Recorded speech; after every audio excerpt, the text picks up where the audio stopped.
Hi, in this video, we'll understand Web3 by comparing it Web 1 and Web 2. Our content is what is Web 3, Web 2 vs Web 3, decentralization, the blockchain Trilemma, does the perfect blockchain exist? So what is Web 3? The World Wide Web has gone through several stages of development since its inception in 1990s. The evolution of the web has led to an expansion of capabilities and potential uses. Let us start with Web 1. It's the first stage of the web that started in 1990s, primarily used to share and access information rather than creating interactive and collaborative applications, mostly static websites with little or no user interaction. What about Web 2? It's the second stage of the web that started in 2000s, a shift from static informational websites to more interactive and dynamic ones. It allowed users to participate and interact on the web with the development of social media platforms, user-generated websites,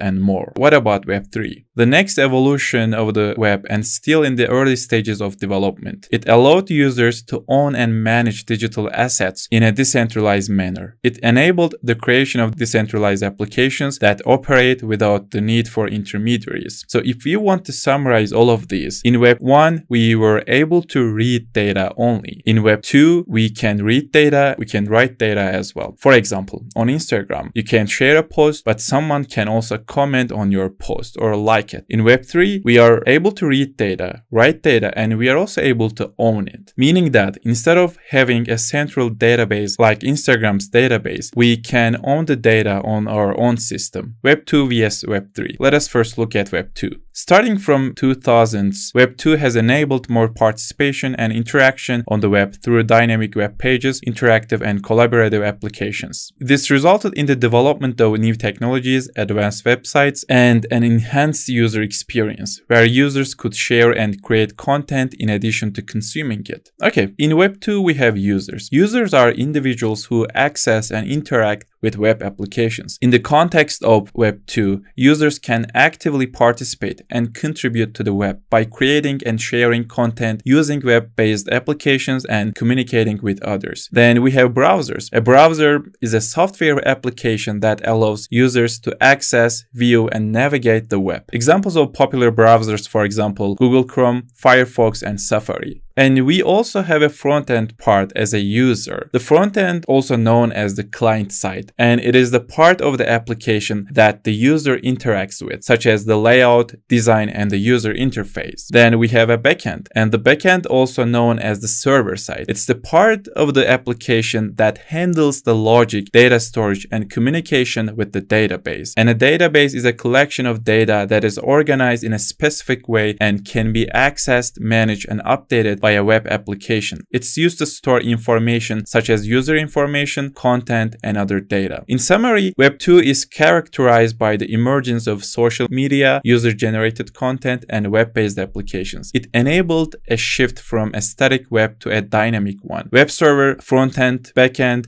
database, browser, and users all play a role in this dynamic web. Let's take a closer look at Web 3. The key difference between Web 2 and Web 3 is the backend infrastructure they use. In Web 3, the backend infrastructure utilizes decentralized and distributed systems, achieved through the use of blockchain technology for data storage and management, rather than relying on a central database. This approach aims to increase security and reduce the dependence on centralized services. Here, we still have users and a browser. Now, we have a web server, and it is typically built using similar technologies as in Web 2. We were using HTML, CSS, and JavaScript to create those layouts, those user interfaces. And this communicates with the blockchain through libraries such as Ether.js and Web3.js. We'll also talk about these libraries in detail. Now, here in this diagram, we have programs, virtual machine, and blogs. So let us talk about it in the context of the BNB smart chain. A program refers to a set of instructions that are executed executed by the Ethereum virtual machine. These instructions can include smart contracts, which are self-executing contracts that can be programmed to automatically execute certain actions when certain conditions are met. A virtual machine, on the other hand, is an emulated environment that allows the BNB smart chain to run multiple programs in isolation from each other. The virtual machine is responsible for executing the instructions of the programs and maintaining their state. And we also have blocks, right? Blocks are the fundamental building blocks of the BNB smart chain. Each block contains a list of transactions, and these transactions are grouped together and added to the blockchain in a sequential order, forming a chain of blocks.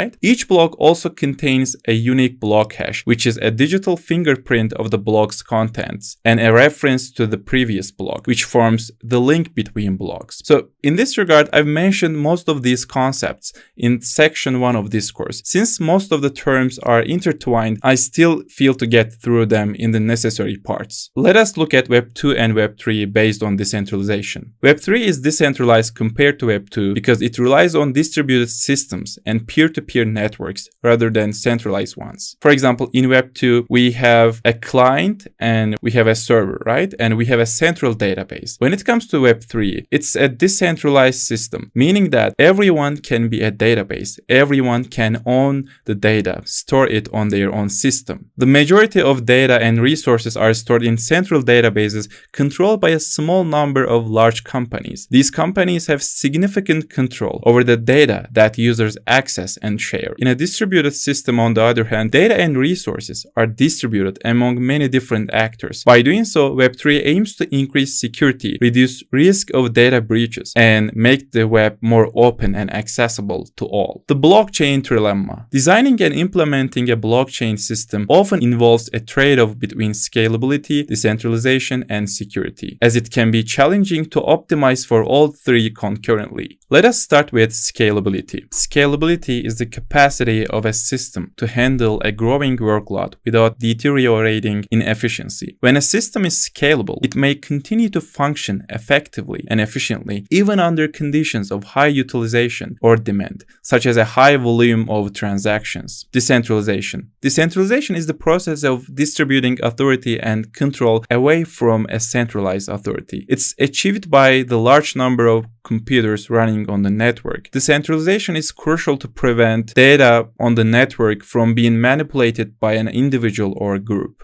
Security. Security measures are implemented to protect the accuracy and privacy of data stored on the blockchain, ensuring that it cannot be easily altered or accessed by unauthorized parties. Does the perfect blockchain exist? Let's look at it. In time, many different types of blockchains have been developed to address different types of use cases. It would be unrealistic to expect one blockchain to be applied to all use cases and industries, because every industry has its own unique characteristics, such as the type of data that needs to be stored and the level of security required and the scalability needed. For example, the healthcare industry needs to store a large amount of sensitive personal information, such as medical records and personal identification. In finance industry, they deal with large amounts of financial data, such as transactions, account information, and personal identification. And these data needs to be kept secure to protect against fraud and financial crimes. Blockchains have different technical features, such as consensus mechanisms, transaction speeds, and architecture. These differences give blockchains a variety of capabilities, as discussed under the blockchain trilemma. Some blockchains may not be able to process large volumes of data quickly enough, while others may not be able to provide the level of security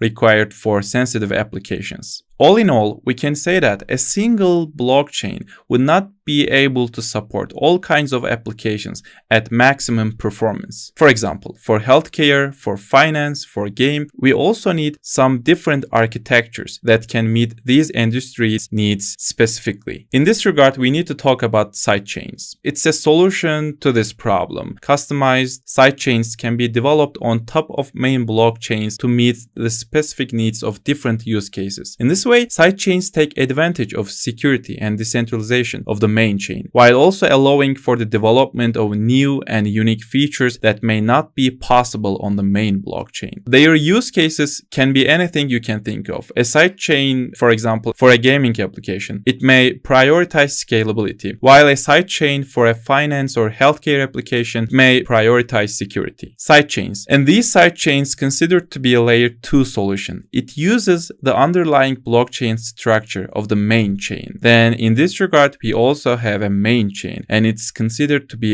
the layer 1 blockchain. And all of these blockchains depend on this blockchain. So that's gonna do it for this video. I will see you in the next one.